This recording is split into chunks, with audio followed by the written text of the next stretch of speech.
Star Fox 64 is one of those games that is a timeless classic. I'm a retro gaming nut, so of course I'm going to like it. But it's one of those games that almost anyone can enjoy. Don't take my opinion on it. Today I have a guest. Salsa, what do you think of Star Fox 64?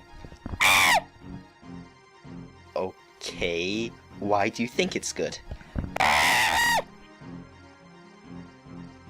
What do you think of the gameplay? How about the replay value? Thanks for your opinion on the game, Salsa the monkey. Well, I suppose I better review the game myself. The story in this game is rather well explained in the game itself. The moment you start the main story, the backstory starts. The story is mainly told through the banter of Fox and his Star Fox troop. This is a timeless aspect of the game. It was rare that space shooters would have such developed characters. Since the characters in Star Fox 64 are constantly interacting with you, it immerses you into the game as well as adding character development. Your wingmen can be shot down as well, and when they do, they don't talk for the rest of the level and the level after that. Slippy the Toad is the whiny kid who is awful at piloting, so you constantly have to save him, but he analyzes the boss's shields, so it's easier to tell if you're damaging a boss. Falco is the so-called ace pilot, who doesn't ask for help as often, but will make snide remarks at you, regardless of whether you help him or not. Peppy is the mentor of Fox, who will give you instructions on how to control the R-Wing. This is a very clever part of the game. You don't have a text box to tell you how to control the R-Wing. Well, you sort of have a text box to tell you, except it is voice acted, and it tells you what to do as you're playing the game and doesn't pause the game so you have to read it. The best thing is that the tutorials don't get annoying on multiple playthroughs. I really hate it when you're forced to scroll through tons of texts to get on with the game. A tutorial should be this way, it should never get in the way of gameplay. As for the gameplay, it's hard for me to judge since I haven't played many space shooters. The different maneuvers such as the barrel roll, somersault, boost and brakes are very useful.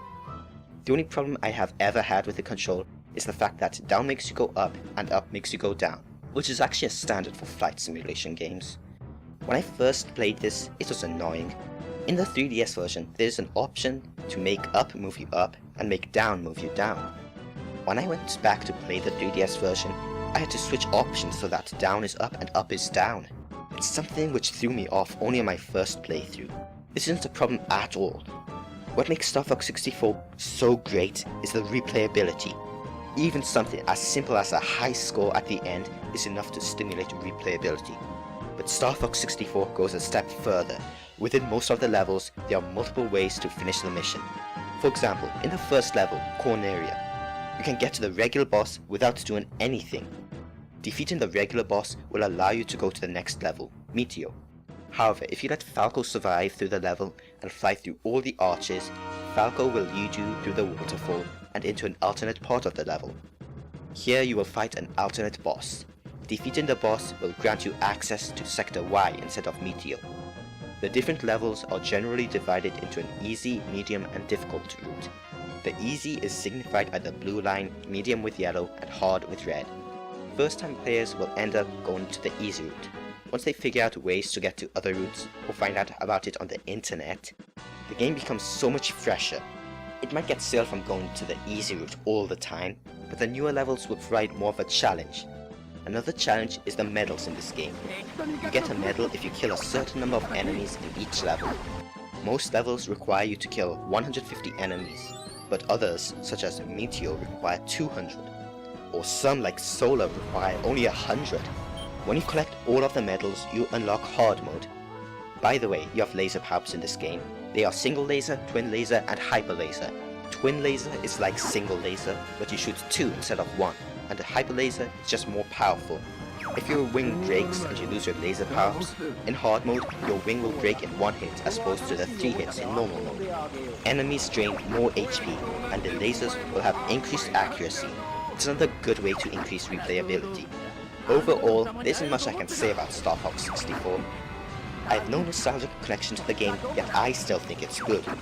Even those who don't like retro games can like this. The problems I have with this game are usually minor. Credits are unskippable, but they only last 5 minutes. You don't have your progress saved in between levels, but any medals achieved are saved, and so the only reason for getting to the end is to save your high score. The 3DS remake solves all these problems anyway. I give this game a 99.5 out of 100.